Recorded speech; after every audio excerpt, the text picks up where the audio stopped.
नमस्कार मित्रांनो, तुम्ही ऐकत आहात बालभारतीच्या जुन्या अभ्यासक्रमातील इयत्ता चौथीच्या शिवछत्रपती या इतिहासाच्या पुस्तकातील धडे आर्टिस्ट एडीजे ह्या यूट्यूब चॅनलवर. ऐका आणि आपल्या इतिहासाच्या तासाच्या आठवणी परत जाग्या करा. जागा करा तो प्रत्येक क्षण ज्यात अगदी बालवयापासून आपण आपल्या महाराजांशी, त्यांनी केलेल्या कार्याशी आणि आपल्या स्वराज्याशी नकळतपणे जोडले गेलो, आणि तेही अगदी कायमचे, आयुष्यभरासाठी.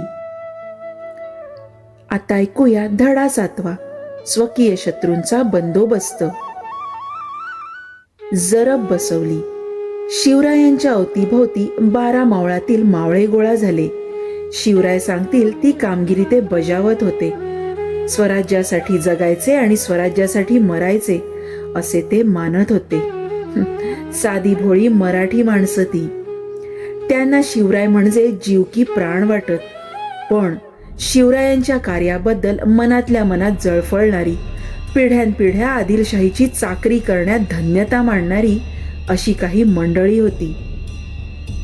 त्यांना शिवरायांच्या कर्तृत्वाचा हेवा वाटे. निंबाळकर, घोरपडे, मोरे इत्यादी मराठे सरदार शिवरायांच्या स्वराज्याला विरोध करत.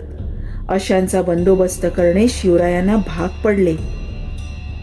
खंडोजी आणि बाजी घोरपडे हे मराठे सरदार आदिलशहाच्या चाकरीत होते. आदिलशहाने त्यांना शिवरायांच्या विरुद्ध चिथावले. कोंढाणे भागात त्यांनी धुमाकूळ माजवला, परंतु शिवरायांनी त्यांची डाळ शिजू दिली नाही. शिवरायांनी त्यांना पिटाळून लावले. तसेच फलटणचे बजाजी नाईक निंबाळकर हे तर शिवरायांचे मेहुणे. त्यांनीही आदिलशाहीशी संगनमत केले. शिवरायांविरुद्ध कारस्थाने सुरू केली. शिवरायांनी फलटणवर हल्ला करून निंबाळकरास कैद केले. शिवरायांचा जवळचा नातलग संभाजी मोहिते हा शिवरायांच्या सुपे परगण्यात होता. त्यानेही शिवरायांविरुद्ध कारवाया सुरू केल्या. शिवरायांनी सुप्याला जाऊन त्याला पकडले आणि त्याची रवानगी कर्नाटक प्रांतात केली. कर्तव्यापुढे शिवराय नातेगोते मानत नसत. जावळीचे चंद्रराव मोरे. शिवरायांच्या कार्याची थोरवी साऱ्या मावळ्यांना पटली. शिवरायांचे नाव सर्वत्र दुमदुमले. शिवराय लोकांचे राजे झाले, पण ते काही लोकांच्या डोळ्यात खुपले. जावळीचे मोरे असेच होते. मोरे हे जावळीचे जहागीरदार. त्यांची जहागीर रायगडापासून कोयना खोऱ्यांपर्यंत होती. विजापूरच्या आदिलशहाचे ते जहागीरदार होते. आदिलशहाने त्यांना चंद्रराव हा किताब दिला होता. जावळीचे जंगल अत्यंत दाट होते. भर दिवसा सूर्यकिरणांनाही तेथे शिरकाव नव्हता.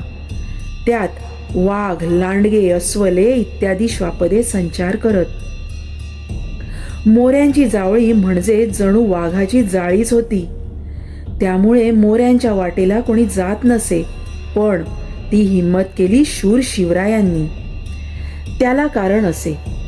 दौलतराव मोरे 1645 साली मरण पावला. त्याच्या वारसांमध्ये तंटे सुरू झाले. शिवरायांनी यशवंतराव मोरे याला मदत केली. त्यांच्या मदतीनेच यशवंतराव जावळीच्या गादीवर बसला. त्यावेळी यशवंतरावाने शिवरायांना खंडणी देण्याचे कबूल केले. त्यांच्या कार्यात मदत करण्याचेही कबूल केले. पण गादीवर बसल्यावर मात्र तो सारे विसरला. कुठला शिवाजी आणि कुठला करार, तो बेपर्वाईने वागू लागला. स्वराज्यातील मुलखावर स्वाऱ्या कर, प्रजेला त्रास दे अशी यशवंतराव दांडगाई करू लागला. वेळीच त्याचा बंदोबस्त केला नाही तर स्वराज्याला धक्का पोहोचेल हे शिवरायांनी ओळखले.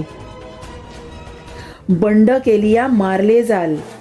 प्रथम शिवरायांनी यशवंतराव मोरे याला एक खरमरीत पत्र धाडले. तुम्ही राजे म्हणविता, राजे आम्ही. आम्हास श्री शंभूने राज्य दिले आहे, तर तुम्ही राजे न म्हणावे. यशवंतराव मोऱ्याने उद्धटपणे उत्तर लिहिले, तुम्ही काल राजे झाला. तुम्हास राज्य कोणी दिले? येता जावळी, जाता गोवळी. आम्हास श्रींचे कृपेने आदिलशहाने राजे हा खिताब, छत्र चामर, सिंहासन मेहरबान होऊन दिले. येथे उपाय कराल तर अपाय होईल. शिवरायांनी उलट टोला दिला. जावळी खाली करून राजेनं म्हणून, छत्र चामर दूर करून हात रुमाले बांधून भेटीस येऊन हुजुराची चाकरी करणे. इतकी यावर बदफेली केलिया मारले जाल. जावळी भोवती घनदाट जंगल होते. रायरीचा किल्ला अजिंक्य होता. मोरे मंडळीही पुष्कळ होती. जावळी जिंकणे सोपे नव्हते. भरपूर तयारी करून शिवरायांनी जावळीवर स्वारी केली. सुमारे महिनाभर यशवंतरावाने झुंज दिली, पण त्याचे खूप सैन्य मारले गेले. अखेरीस आपल्या मुलांना घेऊन यशवंतराव रायरीवर पळाला. शिवरायांनी जावळी घेतली. नंतर शिवराय रायरीवर चालून गेले. त्यांनी रायरीच्या किल्ल्याला भक्कम वेढा दिला. यशवंतराव 3 महिने निकराने लढला, पण अखेरीस त्याला माघार घ्यावी लागली. किल्ले रायगड. जावळीचा विजय फार महत्वाचा होता. त्या विजयामुळे शिवरायांचे स्वराज्य पूर्वीपेक्षा दुप्पट झाले. रायरीचा प्रचंड किल्ला स्वराज्यात आला. हा किल्ला बघून शिवरायांना धन्य वाटले. त्यांनी या किल्ल्याचे नाव रायगड ठेवले. जवळच भोरप्या डोंगरावर शिवरायांनी एक नवीन किल्ला बांधला. त्याचे नाव ठेवले प्रतापगड.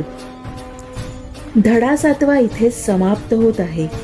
या पुढील धड्यात तुम्ही ऐकणार आहात प्रतापगडावरील पराक्रम. त्यामुळे हा धडाही तुम्ही चुकवू नका, आवर्जून ऐका. मित्रांनो, यापुढेही असेच नवनवीन व्हिडिओ अपलोड झाल्यावर त्याची सूचना मिळण्यासाठी आपल्या आर्टिस्ट एडीजे या चॅनलला सबस्क्राईब करून बेल आयकॉनवर क्लिक करा आणि व्हिडिओ आवडल्यास जरूर लाईक आणि शेअर करा. धन्यवाद.